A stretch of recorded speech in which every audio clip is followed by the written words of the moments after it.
disa arsye pse unë nuk do të udhëtoja më kurrë me kompaninë e fluturimit Ryanair.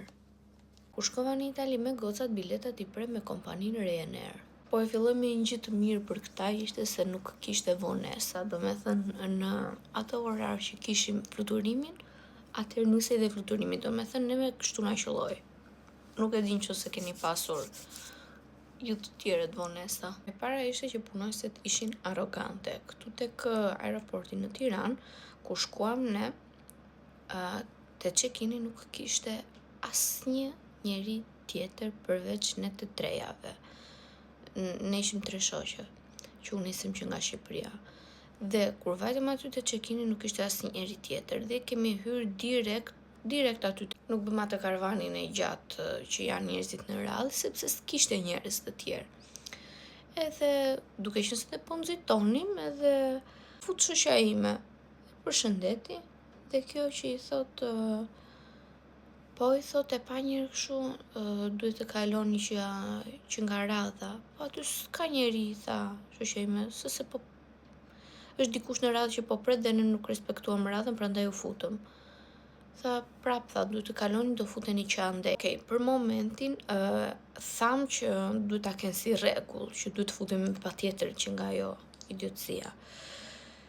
Por në momentin që ne të treja po futeshim aty dhe po bënim atë pjesën ku futesh në radhë, ajo që ka bërë një buzëqeshje, ka bërë një ngërdheshje në fytyrë, që ja, ju bëj qejfi që ne bëm atë që donte ajo. Dhe nuk e kuptoj si kanë kaq nerva këta njerëz që në pikë të mëngjesit të bëjnë këto lloj gjërash.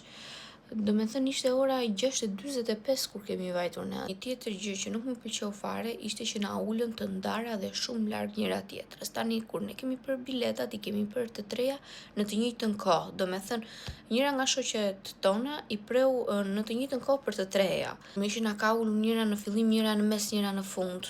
Tmerr. Dhe hera e parë që më kishte ndodhur kjo, sepse me Wizin nuk të ndodh kjo në momentin që ti pret biletat për 3 persona të ulin afër njëri tjetrit.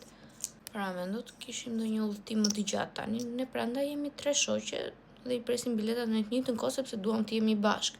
Po okej, nëse ishim 3 shoqe, pa ata që janë familjar, se që kisha një zotrinë ngjitur, edhe i thash që mund të ndrohesh me shoqen time, i thash të vi shoqja ime këtu, edhe tha te kush vend është, i thash unë është tek Treshi. O tha do më bëj shumë mirë, tha se unë kam djalin aty, tha kam marrë me djalin dhe me gruan, tha por nuk e di, tha na kanë çuar njëri në fillim, njëri mes, njëri në fund, tha.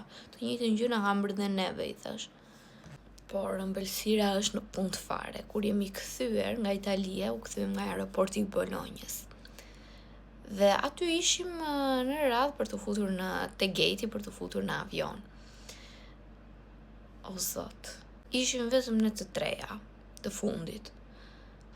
Dhe na thot ajo zonja që ishte atje, i fusni pak çantat këtu.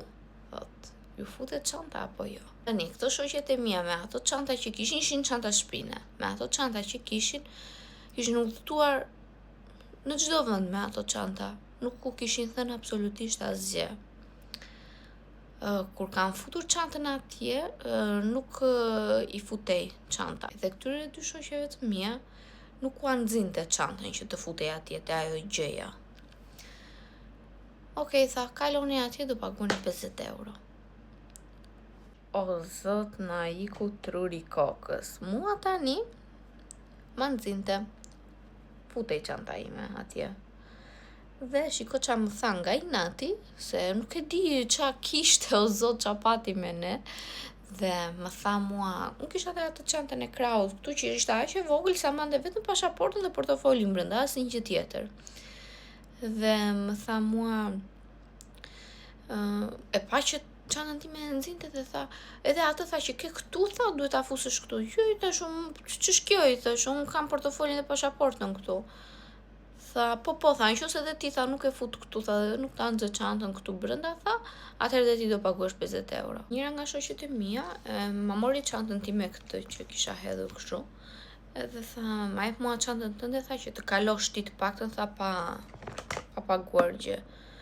Dhe unë shpëtova si përfundim. sa shoqet e mia jo. U mërzitën patjetër që u mërzitën, sepse ato 50 euro ato mund të kish shpenzuar të blinin diçka për vete. Okej, unë mbarova së bëri gati. Ju çfarë mendimi keni? Keni pas ndonjë probleme me këtë kompani? Ika ju puth.